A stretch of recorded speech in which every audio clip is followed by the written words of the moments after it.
Nah, sebelum kita mulai jazz pada malam hari ini, kita berdoa terlebih dahulu. Dalam nama Bapa dan Putra dan Roh Kudus. Amin.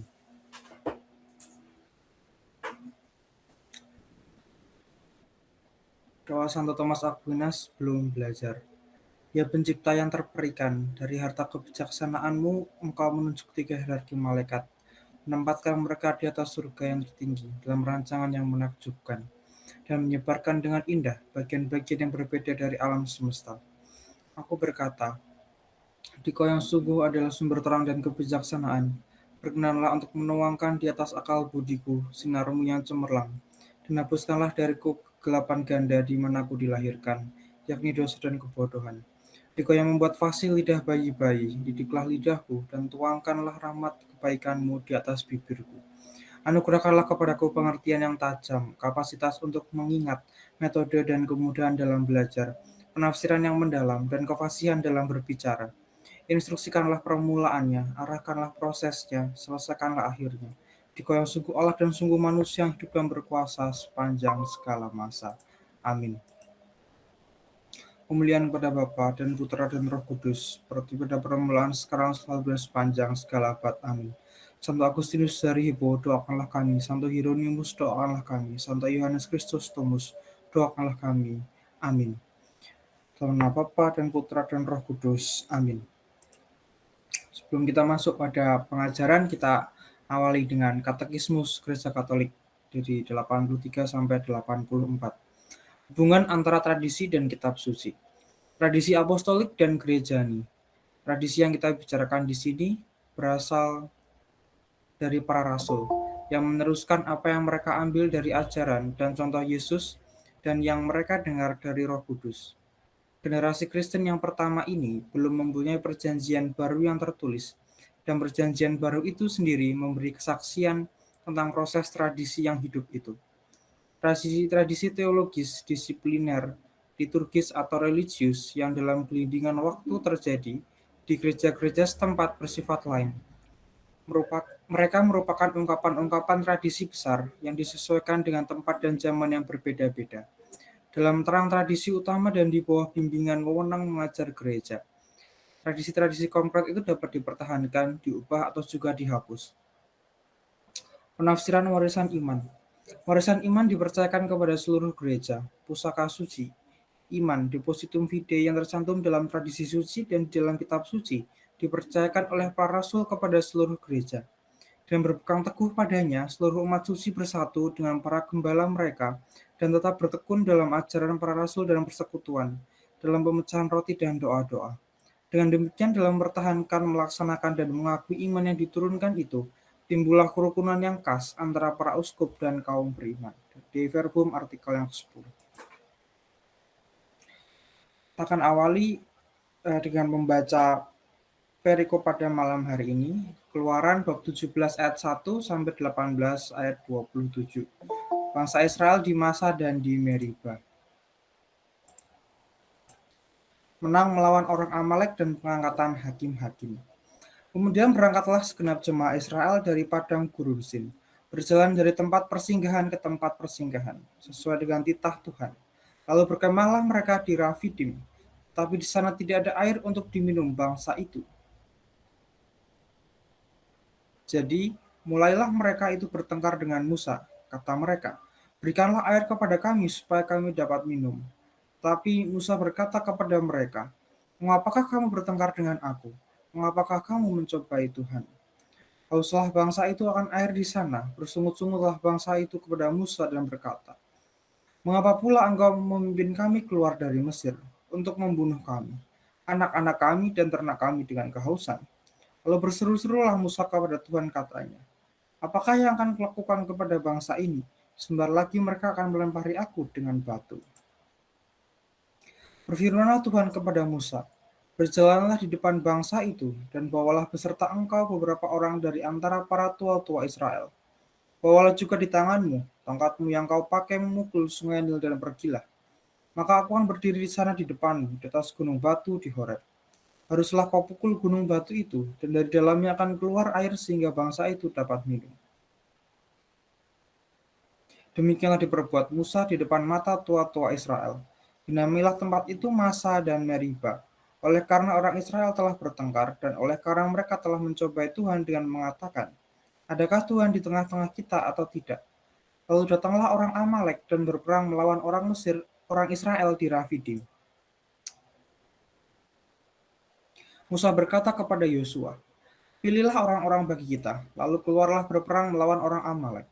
Besok aku akan berdiri di puncak bukit itu dengan memegang tongkat Allah di tanganku.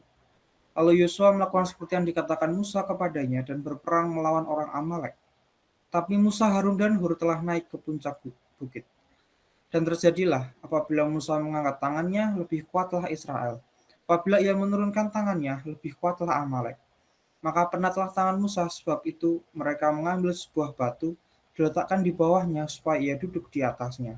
Harun dan Hur menopang kedua belah tangannya, seorang di sisi yang satu, seorang di sisi yang lain, sehingga tangannya tidak bergerak sampai matahari terbenam.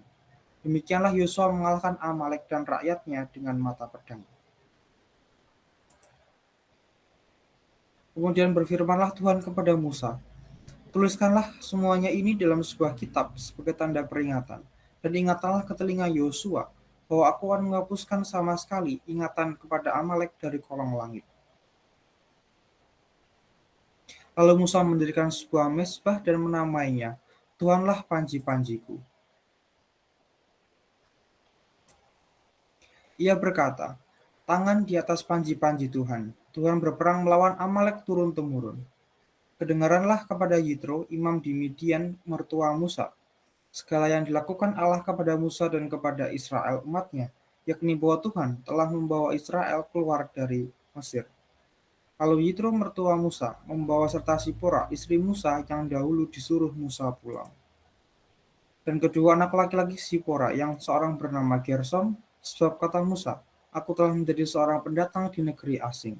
Dan yang seorang lagi bernama Eliezer, sebab katanya, Allah Bapakku adalah penolongku dan telah menyelamatkan aku dari pedang Firaun.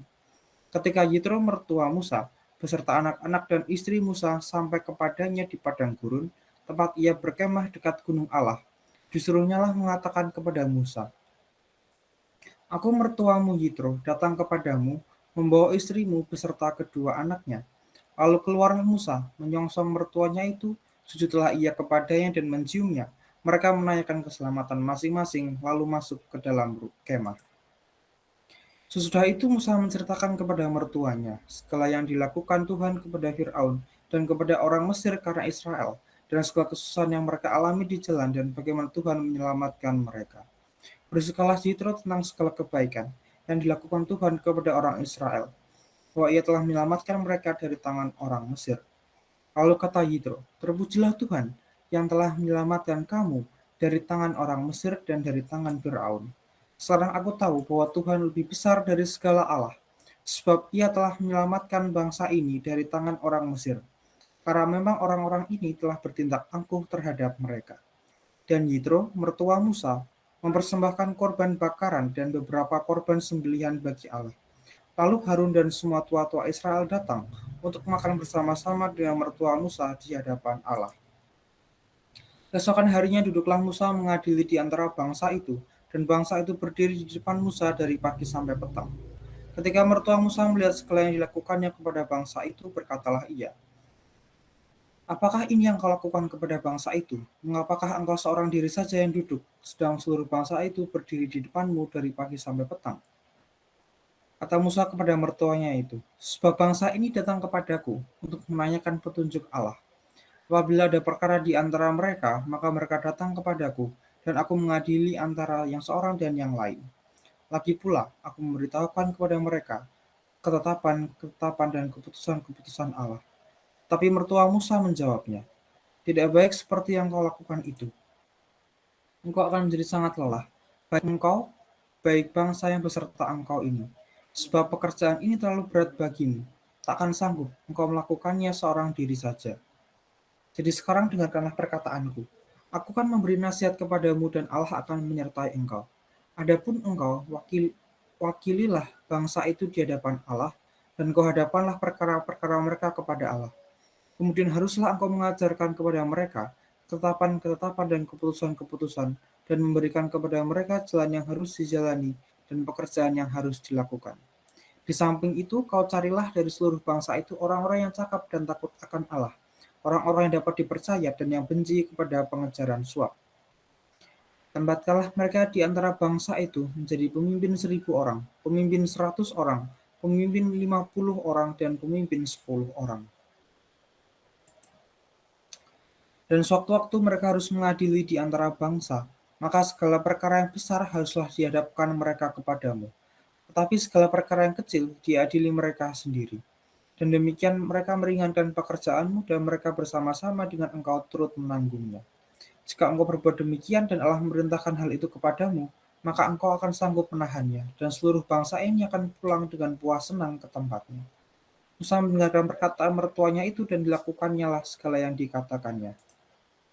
Dari seluruh orang Israel, Musa memilih orang-orang cakap dan mengangkat mereka menjadi kepala atas bangsa itu. Menjadi pemimpin 1.000 orang, pemimpin 100 orang, pemimpin 50 orang, dan pemimpin 10 orang. Mereka ini mengadili di antara bangsa itu sewaktu-waktu. Perkara-perkara yang sukar di hadapan mereka kepada Musa, tapi perkara-perkara yang kecil diadili mereka sendiri. Kemudian Musa membiarkan mertuanya itu pergi dan ia pulang ke negerinya. Ya, jadi sudah selesai. Demikianlah sabda Tuhan. Syukur kepada Allah. Sini Keluaran 17 ayat 1. Kemudian berangkatlah segenap jemaah Israel dari padang gurun Sin, berjalan ke tempat persinggahan. Mereka berkemah di Rafidim. Tapi di sana tidak ada air untuk diminum bangsa itu. Di 17 ayat 8, lalu datanglah orang Amalek dan berperang melawan orang Israel di Rafidim. Ini dilihat dari peta. Sebelumnya kita sudah membahas di Mara dan di Elim. Sekarang setelah dari padang gurun Sin, atau di sini Wilderness of Sin, bangsa Israel ke Rafidim berkemah di sana. Dan kemudian dia diserang oleh orang Amalek.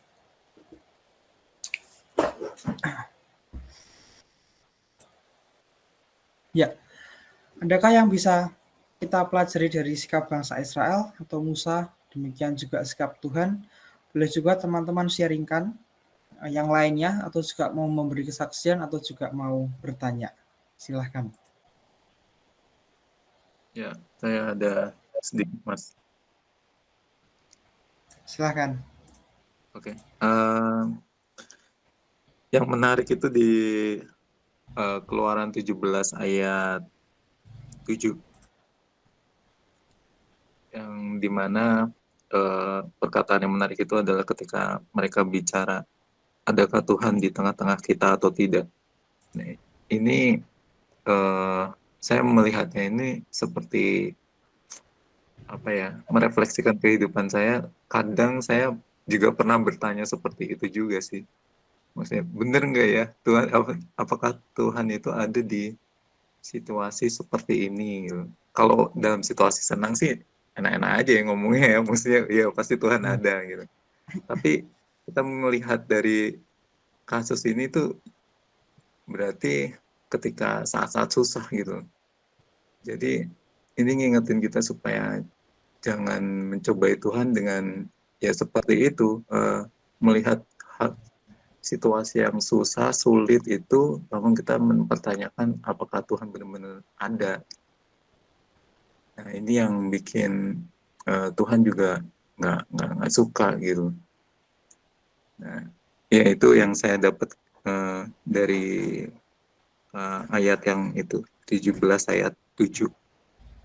Kemudian kalau yang di Keluaran 18 itu ketika mertuanya Musa datang terus ngasih saran Musa untuk mengangkat hakim-hakim, yaitu saya melihat kalau pekerjaan Tuhan itu bukan one man show, maksudnya bukan hanya hasil kerja satu orang aja atau satu tokoh tertentu aja, tetapi di sini ngingetin kita kalau kalau karya perutusan Tuhan itu juga merupakan karya teman-teman kita, maksudnya teman-teman sepelayanan juga gitu. Jadi nggak ada alasan untuk kita bilang, oh ya ini gara-gara senternya itu saya itu, misal seperti itu. Tapi kan ini juga nunjukin juga kan yang kenapa harus ngangkat hakim-hakim ya, karena memang nggak bisa satu orang itu bisa menjalankan semuanya gitu, seperti itu. Ya. Terima kasih, Terima Mas Chris. kasih aja, Mas. Ya, sebenarnya poinnya dari Mas itu sangat menarik sekali ya. Kalau di sini saya sempat catat ada 2 hal paling enggak. Pertama itu dari sebuah pertanyaan, adakah Tuhan di tengah-tengah kita?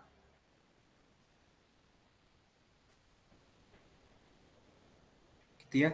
Dan kemudian yang kedua adalah mengenai karya pelayanan atau dalam persekutuan gereja atau di yang berhubungan dengan pelayanan itu bukan hanya one man show ya. Tidak akan bisa pelayanan itu dilakukan oleh seorang diri. Jadi masing-masing orang yang mau melayani terlibat dalam karya Allah itu mestilah rame-rame, banyakkan gitu ya, biar berkatnya pun juga banyak. Ya, saya kira itu poin yang bagus juga sih, Mas Chris. Oke, sebelum saya melanjutkan dari sharing Mas Chris, adakah dari teman-teman mau menambahkan sharing? Silakan ya. Halo, shalom. Shalom, Mas Gento, silakan. Salam semuanya, selamat malam. Selamat malam. Ini cukup menarik ya, banyak tokoh yang di sini ya, Musa, Yosua ya, dan termasuk orang-orang Israel ini. Kalau apa yang saya lihat dari kisah yang barusan tadi teman kita bacakan dan kita baca bersama, bahwa kita lihat sikon bangsa Israel keluar dari padang gurun. Apa yang saya petik adalah respon hati kita ya sebagai manusia. Di saat Adam dan Hawa itu diciptakan Tuhan, Tuhan sudah menyediakan semuanya. Menyediakan semuanya untuk manusia, untuk menikmati, untuk dipakai, digunakan. Semuanya sudah komplit. Ya. Akhirnya apa? Jatuh juga manusia dan dosa. Masuk lagi ke padang gurun, di mana serba gersang. Jatuh lagi bersungut-sungut dalam dosa. Kurang apa Tuhan? Dikasih kelimpahan, dosa. Gersang, dosa. Jatuh dalam dosa. Jadi apa yang saya petik ini, apa yang saya tarik pelajarannya adalah bahwa respon hati kita itu menentukan sekali langkah kita untuk kita mau nangkap apa yang Tuhan ingin sampaikan ke dalam kehidupan kita sehari-hari. Kita buka dulu respon hati kita, jangan bersungut-sungut. Kenapa? Si bangsa Israel ini, umat Israel ini, mereka tuh nagih janji sebenarnya, janji Tuhan. Tapi mereka nggak pernah mau menjalankan apa yang namanya hukum atau perintah daripada Tuhan. Yang kita ya ini di fenomena kita manusia pada umumnya di era itu terjadi bahwa tetap aja yang namanya dituntut terus dari kita menuntut terus adalah janji, tapi kita lupa untuk menjalankan apa yang Tuhan inginkan lewat hukum-hukumnya. Jadi kalau kita boleh bilang tidak ada keadilan kita kepada Tuhan. Kita tahu Tuhan adil. Tuhan mau berikan janji-janjinya, Tuhan genapi janji-janjinya. Tapi adanya kerjasama di mana kita mentaati perintahan dan hukum-hukumnya itu. Dan sayangnya manusia itu pada umumnya seperti itu. Memang udah warisan leluhur mungkin ya, warisan daripada bangsa Israel dari zaman dahulu ya, sebelum Yesus ada, sebelum Yesus lahir gitu. Dan hikmat yang saya tarik juga, Musa ini seorang yang patuh terhadap si Yetro. Kita tahu betapa, betapa parahnya Yetro ya sebagai mertua dibanding Laban ya, Laban mertuanya Yakub. Yetro tuh orang yang nggak ngasih apa-apa ke Musa. Musa tuh seorang yang patuh, dedikasi, setia gitu. Ini suatu figur yang cukup bagus juga. Boleh jadi contoh bahwa Musa melakukan itu punya rasa responsibility atau tanggung jawab untuk umat Israel. Dia menanggung umat Israel kan, dan dia juga udah diuji, Tuhan udah menguji dia lewat kehidupan dia bersama Yetro. Waktu dia menggembalakan kambing dombanya Yetro ya, itu dia nggak dapat apa-apa. Dia nggak dapat apa-apa. Sorry to say, Yetro tipikal mertua pelit. Dan ini cukup menariknya, Musa tetap aja dia nggak mikirin bodo amat mertua saya mau tipe begitu, yang penting saya menjalankan tanggung jawab saya menjalankan kewajiban saya. Itu dari situlah Tuhan melihat hatinya si Musa, sama seperti Daud ya. Tuhan melihat hati Daud juga. Jadi cukup banyak juga sih tokoh-tokoh ini untuk dikupas satu persatu, termasuk dalam aspek kehidupan kita sekarang ini yang aktual ini tetap ada dalam kisah yang sudah ribuan tahun lampau, tetap masih aktual dalam kisah kita. Kembali lagi seperti yang saya pernah ungkap, bahwa packagingnya itu beda, kemasannya isi dalamnya sama, packagingnya itu beda, gitu aja. Thank you.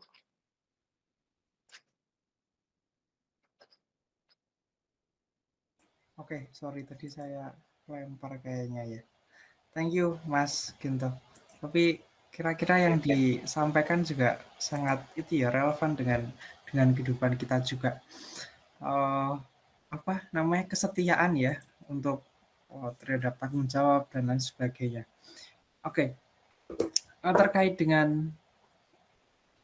dengan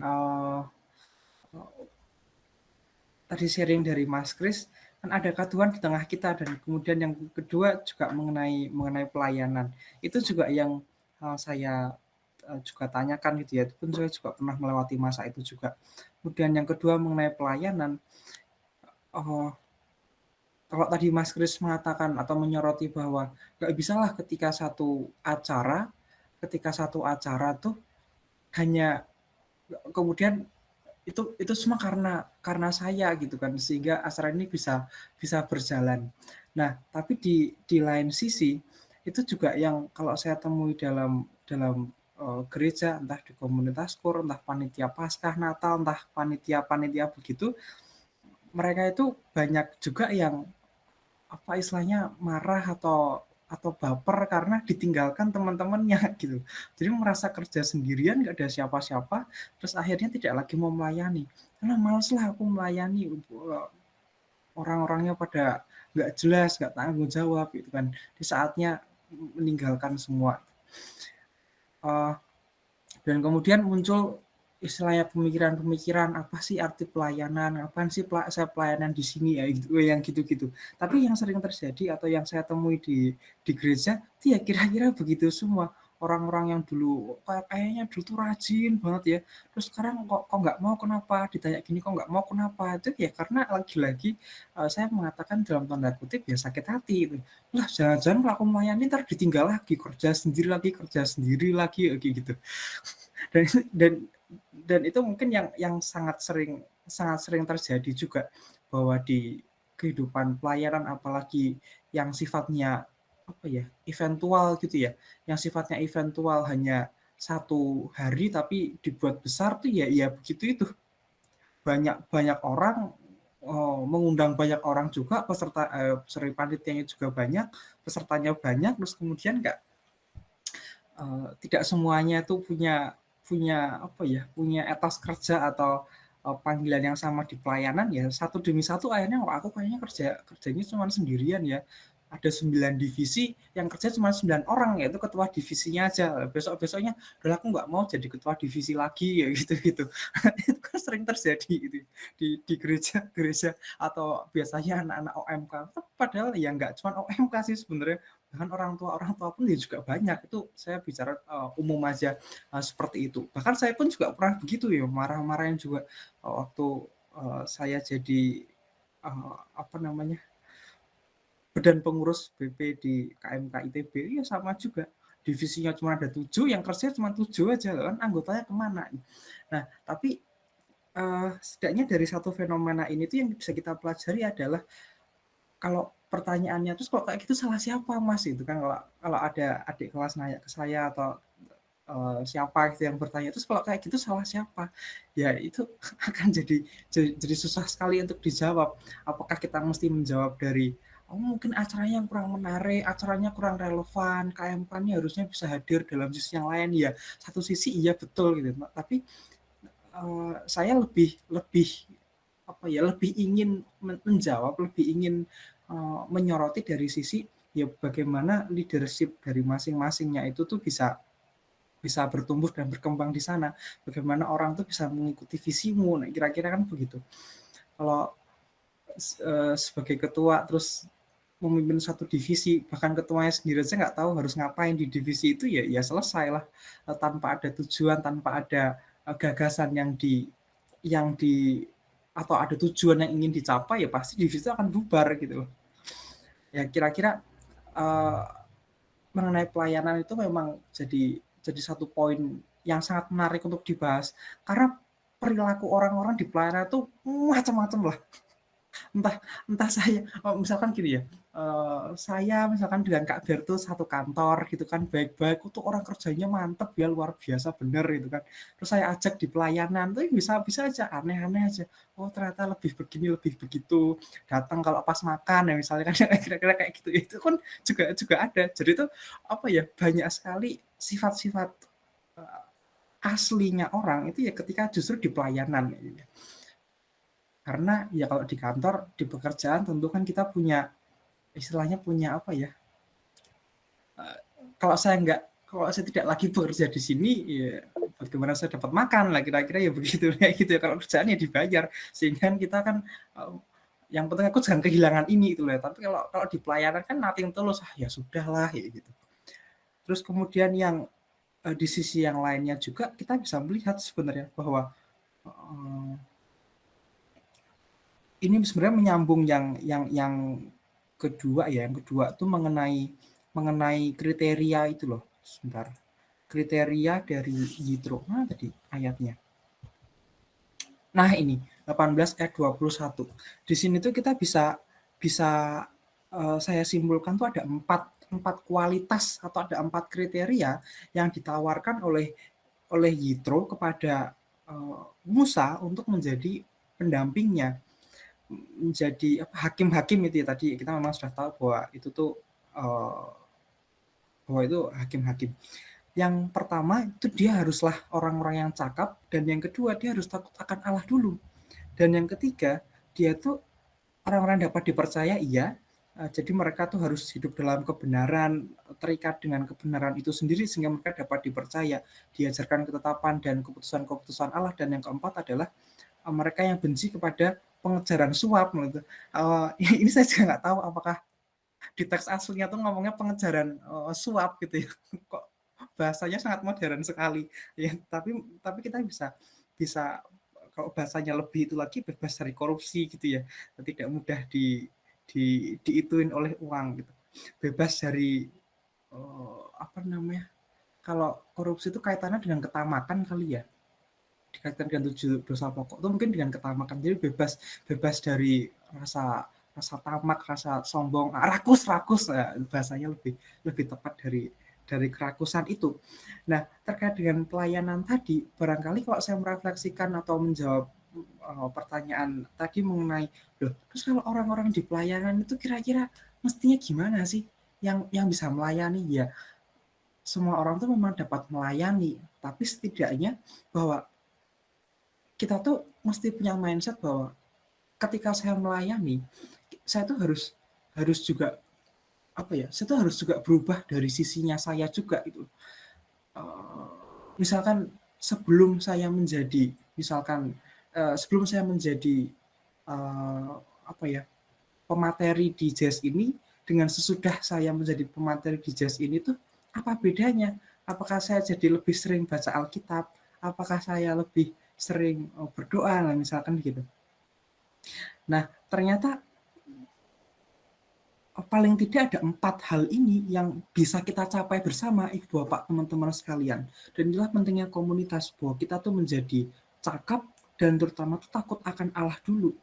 Dan kemudian mereka dapat dipercaya, terikat dengan kebenaran, dan juga kita menjadi benci terhadap suap gitu ya, bebas dari korupsi dan ketamakan. Ya saya kira itu. Jadi ada 2 hal sebenarnya yang mau saya sharingkan mengawal tadi itu sudah diawali dengan baik dari Mas Kris. Untuk yang pertama, saya ingin men-sharingkan bahwa mengenai ketaatan iman gitu ya, dan juga doa bahwa saya juga itu ya, ketika Yosua melawan Amalek, Musa angkat tangannya menang, Musa turunkan tangannya kalah itu kan. Nah itu kan menunjukkan ketaatan itu ya, terus menerus pokoknya kalau kita minta sama Tuhan. Dan kira-kira kan begitu makna apanya, alegorisnya atau makna moralnya kan begitu. Nah kalau Musa berhenti ngangkat tangan, ya udah itu pun apa, berkat yang diterima oleh bangsa Israel, kalau berkat yang diterima oleh kita ya berhenti juga gitu. Kemudian yang kedua adalah mengenai pelayanan, itu memang tidak bisa one man show, memang benar begitu, tidak bisa one man show. Kalau acara itu berhasil untuk karena sekumpulan tim, demikian juga kalau atas beberapa alasan kita ditinggalkan oleh anggota-anggota, ya memang begitulah keadaannya. Mau diapain lagi? Karena memang selama saya mulai melayani mungkin ya 8 tahun terakhir ya, ketika masa SMA, ketika masa kuliah, berinteraksi dengan orang yang lebih tua, terutama di eventual gereja yang besar, Natal, Paskah, itu pasti ya ada aja kejadiannya orang yang mulai aneh-aneh lah pokoknya. Di pelayanan itu tuh kita bisa melihat, oh aslinya begitu, yang jadi prioritas utama tuh keluarga, kemudian pekerjaan, nah pelayanan itu yang nomor sekian, gitu ya, bisa itu ya. Kalau di kantor kan banyak istilahnya, banyak topengnya gitu ya. Tapi kalau di pelayanan kan tidak, karena ya udah kita nating tulus saja loh, ngapain aku kelihatan jelek di sini, ya nggak apa-apa, nggak dapat apa-apa juga kan gitu. Nah, tapi setidaknya dari pelayanan ini kita bisa mencapai 4 hal. Apakah kita dalam pelayanan itu tuh sudah mencapai 4 hal ini, yaitu cakap, takut akan Allah, dapat dipercaya, artinya terikat dengan ketetapan dan keputusan Allah, dan yang keempat itu benci pada pengejaran suap atau benci pada korupsi gitu ya. Kalau kita masih korupsi lah berarti kita mesti terus terlibat dalam pelayanan terus menerus, hingga 4 kriterianya, tempat kualitas ini harus kita capai. Ya setidaknya ya minimal salah satu dari 4 ini kayaknya sudah cukup bagus gitu ya. Cakap misalkan, atau takut akan Allah, tapi itu kan kualitas yang sangat besar gitu. Yang paling kayaknya sih yang paling dapat dicapai, paling mudah itu benci akan suap, tapi masa iya sih gitu. Padahal kalau kita membahas suap itu sendiri mungkin tidak hanya secara materi korupsi itu ya. Nah, nanti mungkin ada pembahasan secara lebih mendalam oleh Kak Bertus ataupun oleh Coach Jos. Ya, hari ini saya hanya menjadi moderator saja. Wah, menyenangkan jadi moderator itu. Begitu sharing dari saya teman-teman, 2 hal saja mengenai ketaatan Musa, kita bisa belajar dari itu. Yang kedua ya ini 4 kriteria atau 4 kualitas yang mesti kita miliki, yang diberikan oleh tadi kayaknya si mertuanya Musa ya. Gitu teman-teman. Terima kasih. Silahkan ada yang mau menambahkan, menanggapi. Saya Mas. Oh Mas Kris, silakan Mas. Yuk. Ini yang menarik itu di Keluaran 18 ayat 25, yang intinya gini, mengangkat mereka menjadi kepala atas bangsa itu, menjadi pimpinan 1.000 orang, pemimpin 100 orang, pemimpin 50 orang, dan pemimpin 10 orang gitu. Nah itu tuh kalau mau di istilahnya apa ya, kalau mau lihat implementasi di gereja Katolik sendiri itu kok kayak mirip ya sama hierarki gereja Katolik kan, dari paus, terus bawa lagi uskup, terus bawanya lagi imam, terus diakon, kayak gitu kan, dari segi jumlah umat yang dilayani, terus dari segi regional juga kan mirip ya, kayak kayak implementasinya di gereja Katolik sekarang sih, saya melihatnya seperti itu. Udah itu aja. Thank you Mas Kris. Dari teman-teman lain, silahkan kalau ada yang mau menambahkan juga.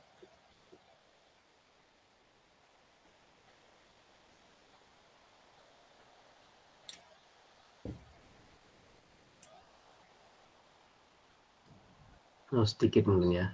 Iya. Untuk Mas Kris tadi benar, wah tepat sekali, luar biasa. Itu namanya nanti Jos akan bahas lebih dalam lagi, namanya subsidiaritas. Nah, itu satu paham yang memang gereja pegang kuat gitu. Dan nanti subsidiaritas ini menolak ideologi-ideologi lain yang tidak tepat, yang ekstrim. Gitu. Nanti Jos akan bahas lebih dalam lah mengenai itu. Nah, tapi menariknya memang sebenarnya kalau kita pelajari kekristenan, dalam hal ini kekatolikan ya Mas ya, kekristen yang paling tua kan Katolik. Nah, itu memang tidak, kita masih mewarisi beberapa kebiasaan atau struktur kepemimpinan dari agama Yahudi sebelumnya. Nah, termasuk misal ketika Musa memilih para orang-orang yang cakap ini, itu nanti juga dalam perkembangannya juga nanti ada yang namanya 70 tua-tua Israel, misal seperti itu. Bahkan istilah rasul pun itu istilah dalam agama Yahudi sebenarnya.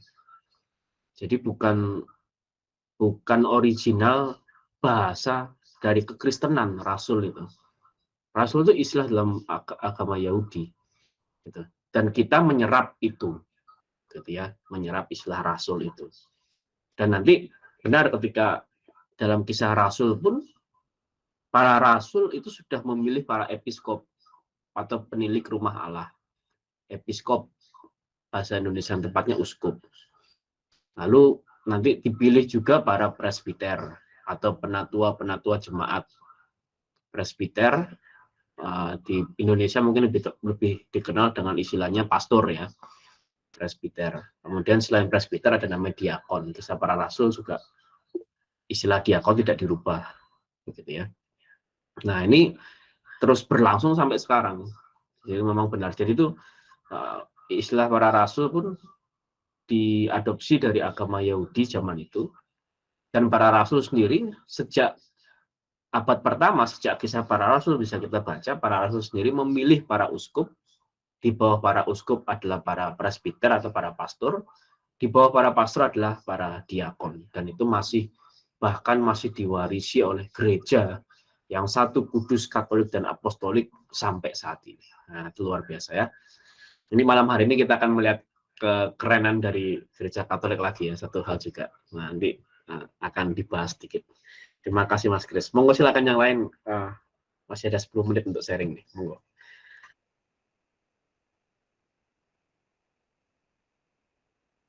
Terima kasih Kak Bertus. Silakan dari teman-teman yang lain yang mau menambahkan.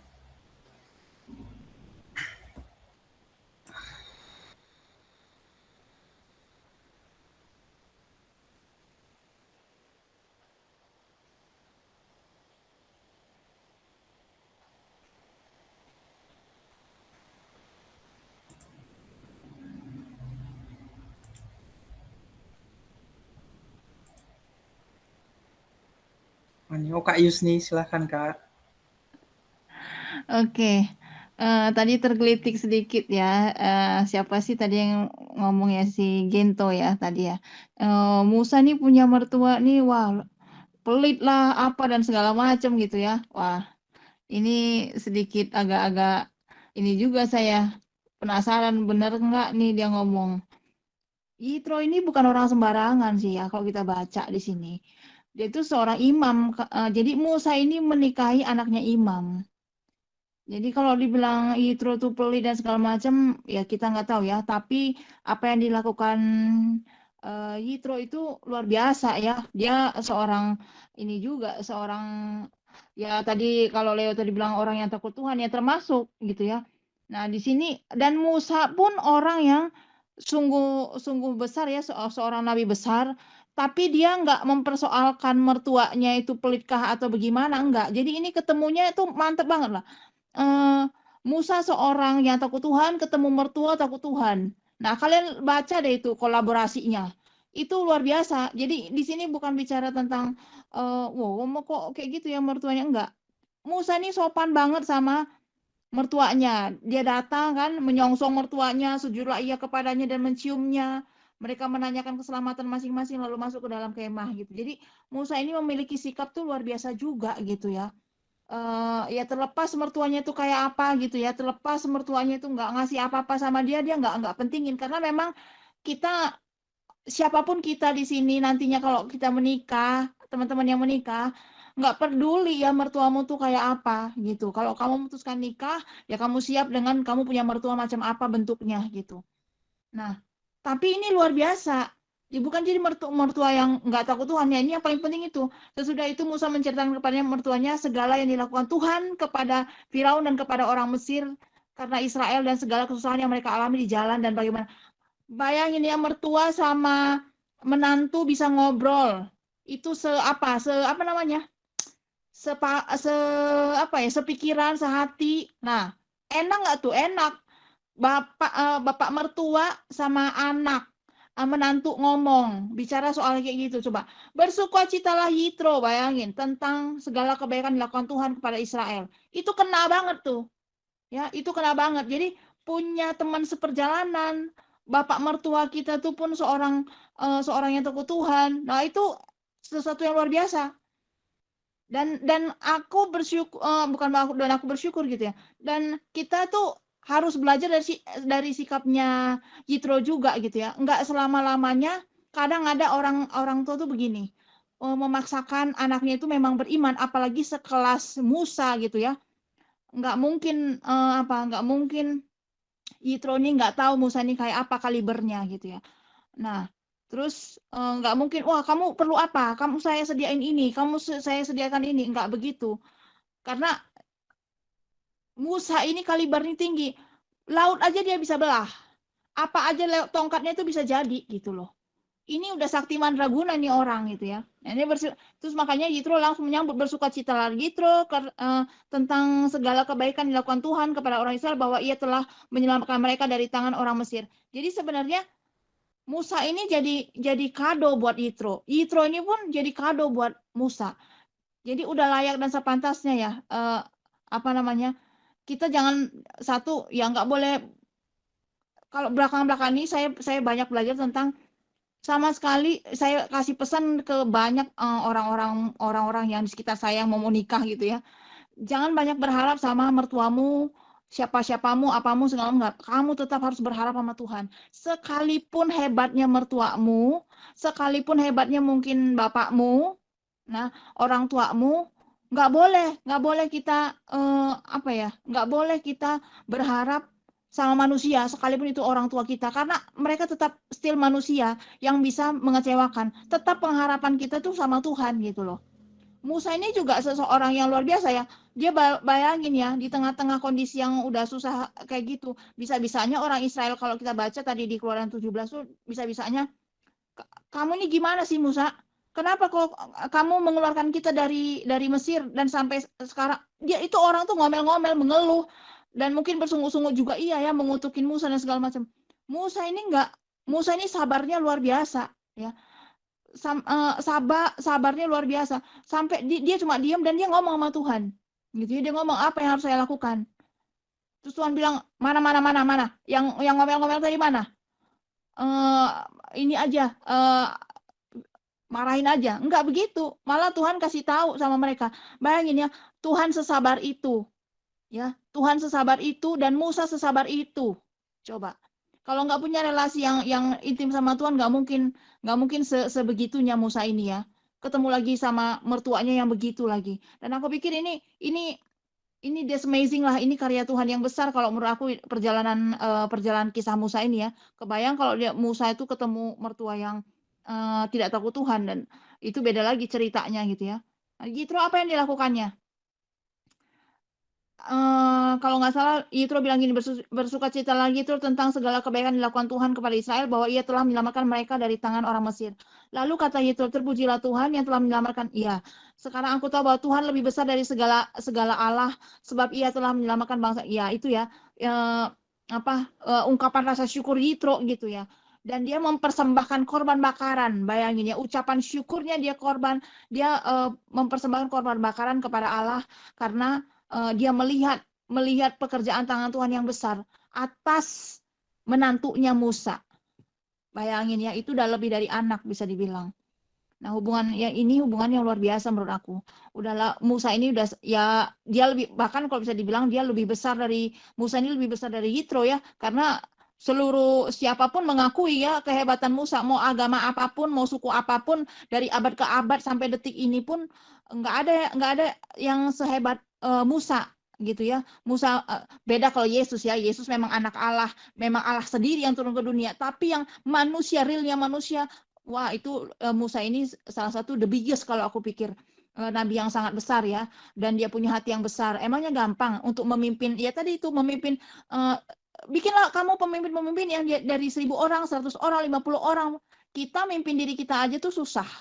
Bagaimana caranya kita mimpin banyak orang? Apalagi tadi Leo juga bilang, orang-orang pelayanan itu begini begitu. Oh iya, orang pelayanan itu itulah realnya kita sesungguhnya.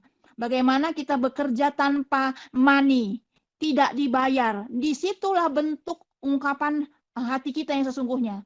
Kalau kita bekerja di satu perusahaan atau di pemerintahan, kita digaji, ada duitnya, ya kita semangat. Lah kalau buat Tuhan, nggak ada kan, kamu kalau pelayanan nanti aku gaji 10 juta 1 bulan gitu. Pasti orang, wah semakin semangat pelayanannya ya. Tapi kan nggak murni lagi. Coba pelayanan kita yang korban duit, korban tenaga, korban hati juga, iya. Korban ditinggalkan juga, iya. Nah, tapi disitulah bentuk apa? Bentuk kemurnian demi kemurnian yang kita alami gitu. Kalau yang berdasarkan pengalaman saya, semakin murni sebenarnya kamu pelayanan ini tujuannya apa? Mencari pujiankah? Mencari ketenarankah? Mencari apa? Jadi balik lagi ke sana sebenarnya kalau kita bicara soal pelayanan. Kayak Musa ini, emang Tuhan mengiming-imingin apa sama Musa? Tanah Kanaan kan? Emang Musa nantinya masuk tanah Kanaan? Nggak ada teman-teman, kalau kalian baca nggak ada. Ya, jadi bukan seperti yang kita bayangkan selalu dalam pelayanan. Mengikut Tuhan tuh nggak seperti yang kita bayangkan, gitu ya. Nah, itu yang saya belajar dari hatinya Musa gitu ya. Wah, untuk memimpin orang Israel segitu banyaknya. Wow, itu nggak mudah sama sekali. Karena isinya orang Israel itu kayak kita kebanyakan. Suka mengeluh, suka bersungut-sungut, suka nggak bersyukur. Udah segala enak, kurang enak lagi. Udah segala nyaman, kurang nyaman lagi. Coba bayangin. Indonesia, kalau sekarang ini kalau kita lihat di Indonesia, negara yang paling aman, paling lumayan lah dibandingkan negara-negara lain ya. Di tengah-tengah negara lain yang mungkin udah susah banget untuk makan ya sekarang ini, karena ya kalau kita bicara soal peperangan peperangan yang terjadi di dunia ini, ya Indonesia masih dalam perlindungan Tuhan. Syukur puji Tuhan tuh itu masih aman. Orang masih bisa lihat Indonesia ini aman. Kita lihat dari, walaupun kita hati-hati loh, hati-hati kita tahun depan tuh lagi begini-begini. Kita yuk berdoa. Masih ada anak-anak Tuhan yang berdoa. Masih ada nih orang ada di tempat ini, ada sekitar 13 orang lebih untuk join, untuk mau dengar firman Tuhan. Ini that's amazing kalau aku pikir, di tengah hari-hari yang orang-orang udah ketakutan, di tengah-tengah orang yang mencari-cari perlindungan, uang, perlindungan apalagi keselamatan, bagaimana caranya supaya aku aman di tahun depan, jadi aku nggak miskin, nggak punya, jadi aku masih punya beras, masih punya apa ya, tapi kita masih berkumpul untuk mencari Tuhan, mengenal lebih banyak lagi untuk mengenal pribadi Tuhan ya. Kalau apa yang terjadi 2000 tahun yang lalu itu pun bisa terjadi di tahun ini. Kalau Tuhan bisa melakukan penggandaan roti, penggandaan ikan gitu ya, memberi makan banyak orang. Aku rasa kita ini pun sampai akhir zaman, sampai Tuhan datang pun nanti ya, kalau kita masih ada, Tuhan pun akan terus menjaga kita gitu loh. Walaupun mau goncang-gancing dunia ini. Jadi itu makanya kenapa kita perlunya baca firman, karena ada pengharapan, ada kasih, ada apa ya yang lebih besar dari itu ya, sukacita ya di tengah-tengah mungkin keadaan yang mengkhawatirkan sekarang ini. Nah, ini agak melenceng sih teman-teman, karena aku pikir ini topik yang sangat luar biasa kalau aku pikir hari ini. Jadi agak panjang ngomongnya. Itu aja kalau aku pikir teman-teman. Di malam hari ini, Tuhan berkati. Oke, terima kasih Kak Yus. Kita sudah jam 8, jadi waktunya untuk pengajaran pada Coach Jos atau Kak Bertus, dipersilakan ya.